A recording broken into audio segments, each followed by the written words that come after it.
Welcome to Anwar kitchen. আজকে আমরা আপনাদেরকে রান্না করে দেখাবো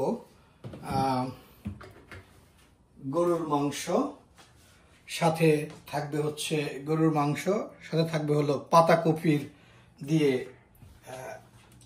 তরকারি, যেটা সবকিছুর সাথে খাওয়া যাবে।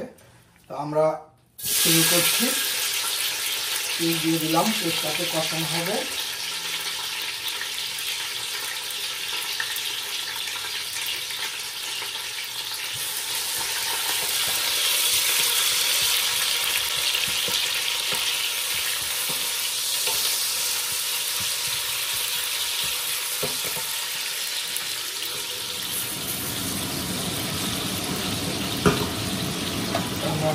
ঢেকে দিব, ফিরে আসবো সময় মতো। দেখতে থাকুন আনোয়ার কিচেন। আমরা এখন কাঁচামরিচ দিয়ে দিলাম। আমরা দিব এলাচ থেকে শুরু করে সিনেমান স্টিক, আমরা চলাবো একটু। তারপর দিব লং, যতটুকু ফ্লেভার আমার দরকার আমি সেটু দিয়ে নিব। এরপরে আমি এক এক করে আমার যে মশলা দরকার, যেহেতু আমার 1 কেজির মতো, আমি এটা টিস্পুনের 2 টেবিল স্পুন হলুদ আমি দিলাম। এরপর ধনিয়ার গুঁড়া, আমরা বেশি মশলা দেবো না, একটু 1 চামচ। তারপর জিরের মশলা,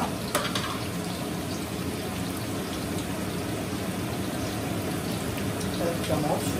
তো 1 কেজি মাংস হলে যার যতটুকু প্রয়োজন, 1 চামচ করে সব ধরনের মশলা দিলেই আপনার সব ধরনের টেস্ট চলে আসবে। আসলে সবচেয়ে বড় জিনিস, আমি একটু ঝাল খাই, একটু ঝাল দিলাম। তো লাল মরিচের গুঁড়ো এবং গরম মশলা। তো সবচেয়ে বড় জিনিস হচ্ছে রান্নার কনফিডেন্স। যদি কনফিডেন্স থাকে, যে কোনো রান্নাই খুব মজার হয়। তো এখন আমরা দিব পর্যাপ্ত পরিমাণের, যতটুকু আমার টেস্ট লবণ, আমি এখন একটু দিয়ে এটাকে কষিয়ে নিব। তারপর আবার দেখে আমি লবণ টেস্ট করে আবার দেখব। তো আমাদের মাংস যে মশলাটা কষানো হচ্ছে, তো আমরা এটার ভিতরে একটু পানি দিয়ে দিব, যাতে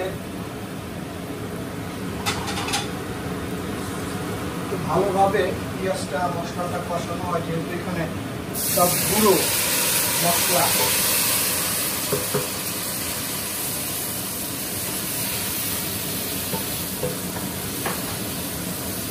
তো আমার মশলা কষানো হয়ে গিয়েছে, দেখতে পাচ্ছেন।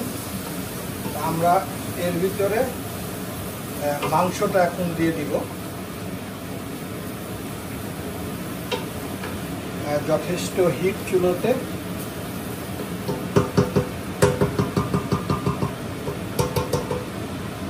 তো আমরা মাংস দিয়ে দিব।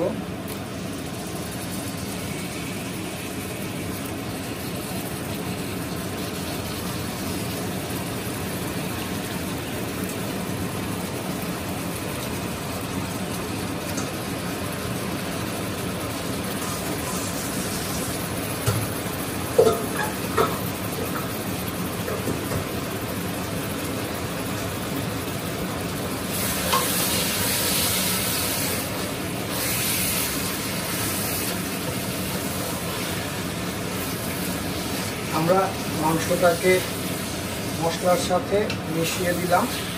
এখন আমরা এটাকে রেখে দিব মিনিমাম 20 মিনিটস।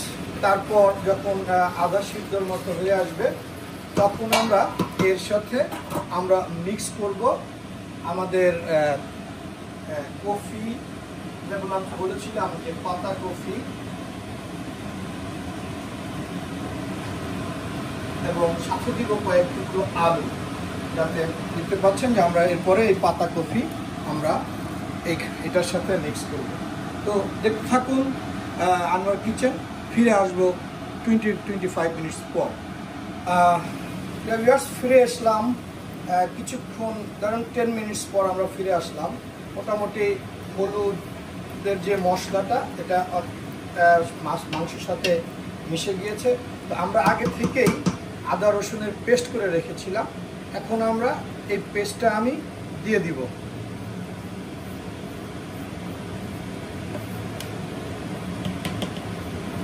তো যখন এটা ভালোভাবে কষানো হবে মাংস, ঠিক তখন আমরা আপনাদেরকে নিয়ে আসবো আবার। তো সেই পর্যন্ত দেখতে থাকুন, এবং আমরা যখন এই কফি, যেটা পাতা কফি, এই পাতা কফিটা মিশানোর আগ পর্যন্ত এটাকে একটা সুন্দর পর্যায়ে মাংসটা আসবে, একবারে লাগা লাগা অবস্থায়, যাতে এই পাতা কপিটাকে আবার কষানো যায়। Thank you for watching. প্রিয় দর্শক এবং ভিউয়ার্স, চলে আসলাম 25 মিনিটস পর। দেখতে পাচ্ছেন যে কষানো মাংস কষানো হয়ে গিয়েছে। আমরা এখন যেটা বলেছিলাম যে আমাদের পাতাকপি এবং সাম পটেটো আমরা এখন এটার সাথে কষাবো।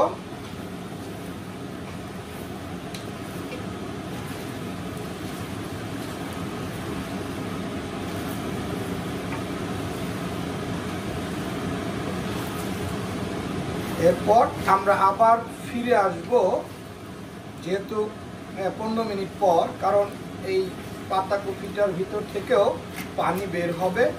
তো আমরা পানি দেওয়ার আগে এটাকে ভালোভাবে আবার কষিয়ে নেব। তারপর আমরা 15 মিনিট 15 মিনিট পর আমরা ফিরে আসবো। তারপর এটার ভিতরে আমরা পানি দিয়ে আবার এটাকে একটু রান্নার জন্য আমরা তুলে রাখবো। দেখতে থাকুন আনোয়ার কিচেন। আমরা আবার ফিরে আসলাম আনোয়ার কিচেনে। আমরা এখন দেখতে পাচ্ছেন যে আমরা এখন পানি দিয়ে দিব পর্যাপ্ত পরিমাণে, যে মাংসটা আরও নরম হবে এবং আমরা কি পরিমাণে ঝোল চাচ্ছি, তো সেটার উপরে বেস করে। তো এখন আমরা ঠিক এখন থেকে আরও 25 মিনিট আমরা এইখানে রান্নাবান্না করব এবং এটা পাকাবো। যেহেতু এটা আমরা ভাত বলি, নান বলি, রুটি বলি, যেটা দিয়ে হয় আমরা খেতে পারবো। তো চলো আমরা শেষ পর্যন্ত দেখতে থাকি আনোয়ার কিচেন। এ হচ্ছে মাংসের কালার চলে আসছে, দেখতে পাচ্ছেন। তো আশা করি আপনারা এইভাবে রান্না করে খেয়ে দেখবেন কেমন লাগলো। ধন্যবাদ সবাইকে আনোয়ার কিচেনে থাকার জন্য।